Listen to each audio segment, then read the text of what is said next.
There is nothing simple to the taste of the Simple Caprese Salad. This dish combines refreshing ingredients to make a wonderfully light appetizer. Try it now with the help of this very quick and easy guide.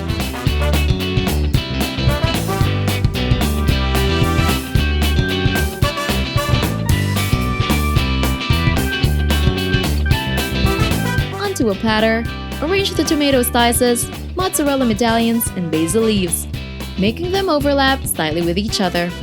Finish preparing the salad by drizzling over some olive oil and seasoning it with salt and ground black pepper to taste. Serve and enjoy!